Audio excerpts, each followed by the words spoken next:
The BB gun has been a staple of almost every Fallout game. Inflicting pitiful damage, it's basically meant as a joke weapon that you throw away at your earliest convenience.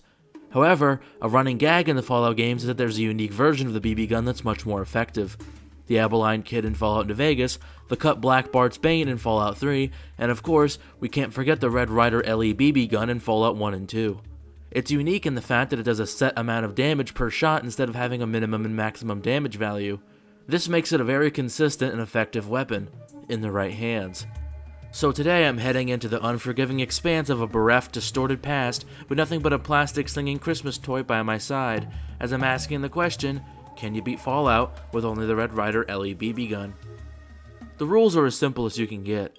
I'm not allowed to damage enemies with anything except the Red Ryder LE BB gun. I must play on normal difficulty, and no companions can assist me on my journey. With all that out of the way, let's begin. For my special stats, I go with 3 strength to handle my gun better, 10 perception for sequence and aiming, 5 endurance for a decent amount of survivability, 2 charisma because I'm not using speech or companions, 7 intelligence for skill points, 10 agility for dodging and generally doing more stuff, and 10 luck for critical hits and random encounters. For my traits, I go with gifted and bloody mess, simply because making people explode with a BB gun is funny. I also name my character Ralphie. Okay, Black Bart, now you get yours.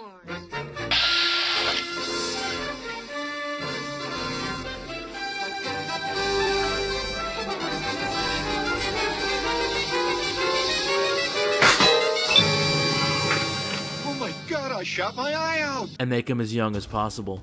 Simply put, the plot is... Simply put, we're running out of monster. No monster, no vault. Simply put, the plot is that my vault is running out of water, so I need to go out and find a chip to repair the filter. Simple, right? We'll just go to a Home Depot and pick one up. Oh yeah, nukes. So I have to run past the skeevers and hoof it to Shady Sands. There I talk to Seth, whose face is on the NCR dollar, fun fact, and Katrina, who gives you EXP for doing literally nothing. In the guard barracks, you can find a box of BBs, so we're already off to a good start. I also compliment someone's cooking, netting me a point of reputation, talk to Tandy and Desh, find some stimpaks, and find some rope lying on the floor in a shack. That one's for you, DJ Peach Cobbler. Is there a rope here? No. Is there a rope here? No. Does this guy have rope? Nope. What about these guys? Nope, they tell me to fuck off. Honestly, at this point, I just want the rope so I can tie a noose and fucking hang myself. On the way to Junktown, I run across a familiar-looking police box. When I get to Junktown, I get my first death of the run when Doc Morbid kills me for not paying him for his examination. Weird that the American medical system hasn't changed after a nuclear war.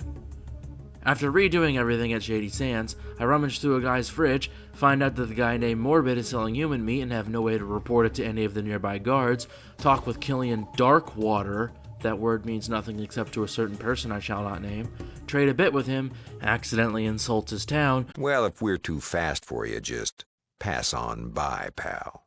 It is pal, ain't it? And chat with Gizmo.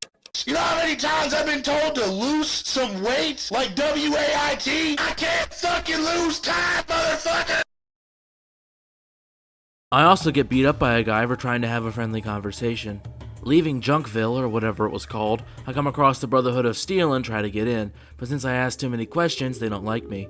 I reload a save and try again, only to be given a quest to travel to an irradiated hellhole, as if that's a better outcome. On my way to the hub, I come across a man selling broken cars, which just makes me miss the Highwayman from Fallout 2 more. I break into his office and find my prize, the legendary Red Ryder LE BB gun, as well as a footlocker filled with ammo. It's just a toy. Surely it wouldn't hurt to test it out on it. Oh. Oh my. This is where the fun begins. In the hub itself, I take a quest from someone who looks oddly familiar to find out what happened to some missing caravans. Before that, I'm gonna need more ammo if I'm gonna use this thing all the time. The wiki says that Jacob sells BB ammo, however, this isn't the case. I still trade with him for some useful supplies, however.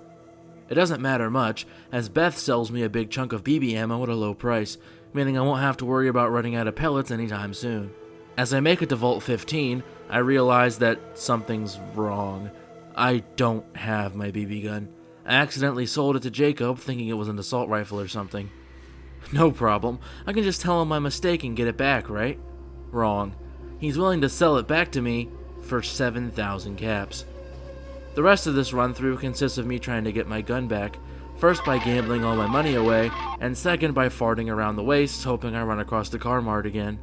It doesn't work, so I just delete all my saves and start over. On my second run-through, I retrace my steps, so to say, and do everything the exact same as last time up until Vault 15, so it's not worth mentioning. The only thing of note is that I get the alien blaster and a picture of Elvis, which I can both sell later on.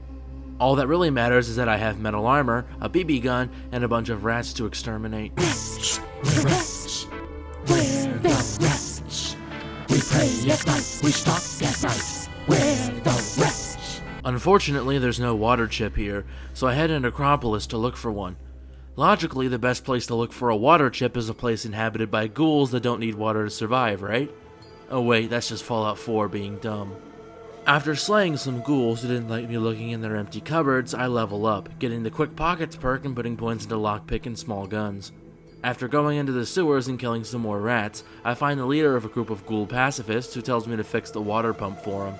Some more rats later, I failed to convince Harry I'm a synth. Harry confused.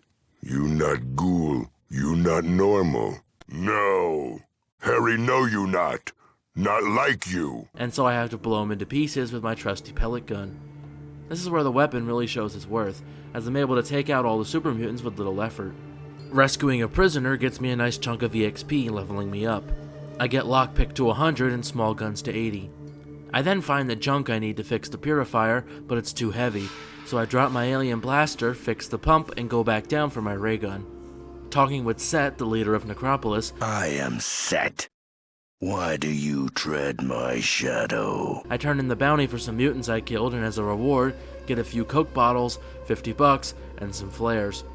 Needless to say, I raid their fridge for not properly compensating me. Finding the vault, I come across some glowing ones. Interestingly enough, they glow white instead of green and seem to be sentient. I kinda want to see them return in a future Fallout game, they seem pretty neat. After turning off a few glowing ones like a light switch, You turn me on like a light switch. I level up, getting small guns to 100 and putting some points into barter. I go into the vault's computer and extract a platinum chip, the coarser chip, the water chip, and hoof it back to my vault just in time to show it to the Overseer. Okie dokie, one moment, the chip is initializing. There it goes. Self-test is green. Reboot is good. Ha!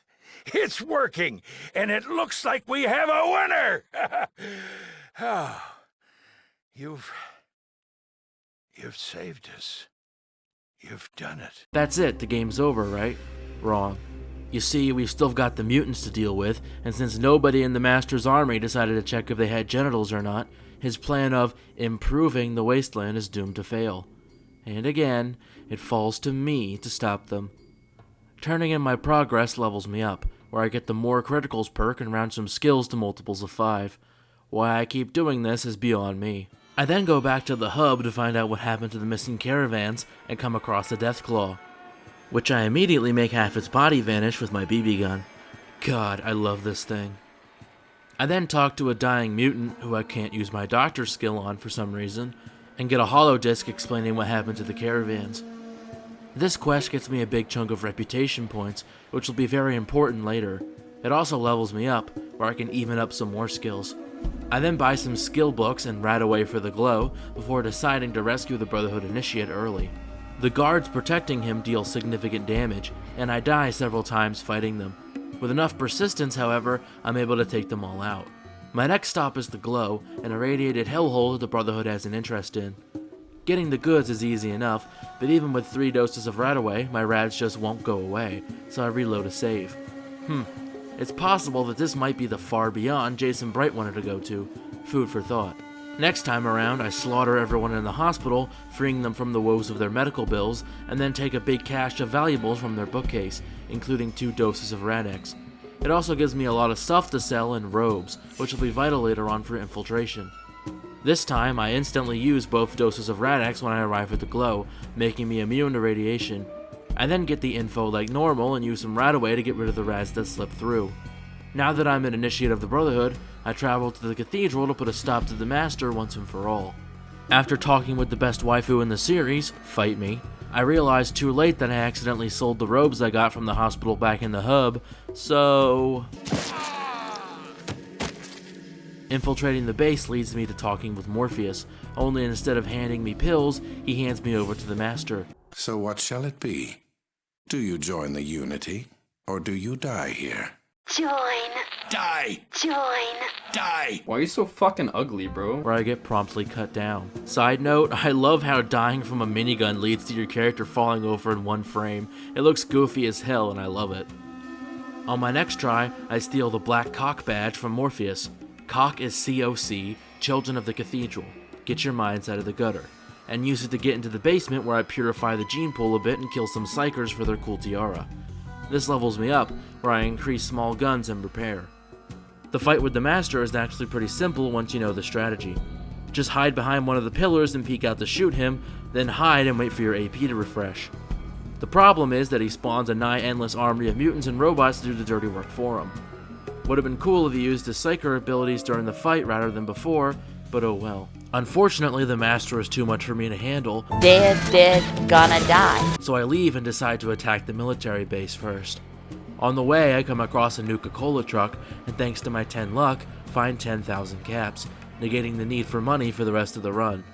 Oh, and I get mowed down by a mutant kill squad. At Mariposa, I make surprisingly short work of the mutants outside and level up, boosting repair so I can disable the force fields. Spoiler alert, I never end up using it. When I get gunned down as soon as I enter the base, I find out that the most direct solution isn't always the most efficient one. To that end, I slip on some robes, steal the front door code, and sneak my way into the base unnoticed. Even this mutant who says I'm not allowed past him doesn't really give a crap. To be fair, he probably makes minimum wage. Now, I could steal Lou's nuke password to kill the Master easily, the keyword being could, as I neglected to bring a stealth boy and he's surrounded by mutants with rocket launchers and miniguns. While I do have the benefit of immortality on my side, it still isn't enough to take them out, so I just steal a keycard, hack into the computer, and get out of dodge while the base self-destructs.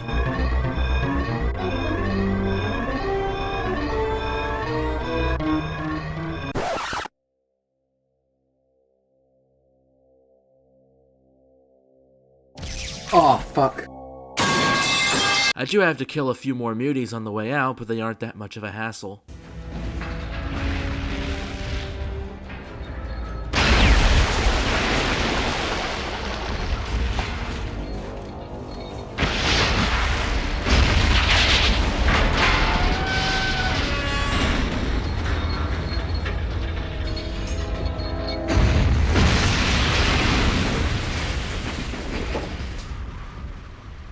This levels me up, where I get the better criticals perk and boost science just in case I need it for the Master's nuke.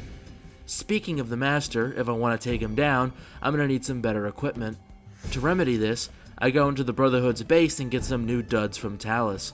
Since I rescued the Initiate and have a reputation of 16, he awards me with a shiny new set of power armor. On the way to the cathedral, I watched the Brotherhood ruthlessly mow down a bunch of gangers in leather jackets who, let's be honest, probably would have surrendered if the Brotherhood let them. I stopped by the hub one more time to buy as many stimpaks, super stimpaks, and chems as I can afford, and then head back down to the Master to finish him off. This fight is mostly one of attrition, as my power armor absorbs a lot of the damage and I have enough super stimpaks that I'm basically immortal. As soon as all the robots and mutants are dealt with, the Master himself becomes a joke of a final boss. Simply step out, shoot him, hide, wait, and repeat until he explodes and takes the base with him.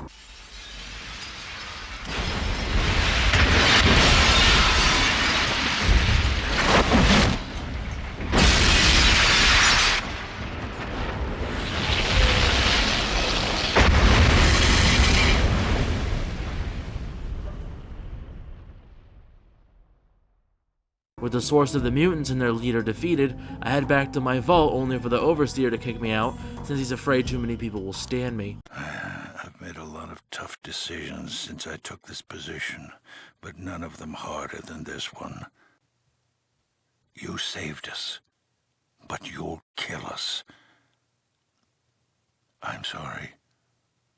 You're a hero, and you have to leave. And now you see why I chose the bloody mess trait. Calm down, Dweller. I'm your friend. Shut up, Jack. I'll kill you.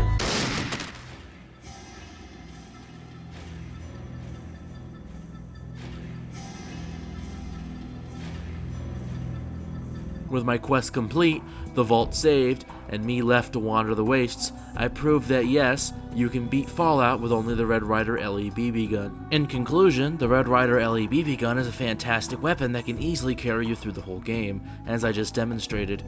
As people have already beaten Fallout 3, New Vegas, and 4 with the BB gun, I thought I'd add to the list with my own video.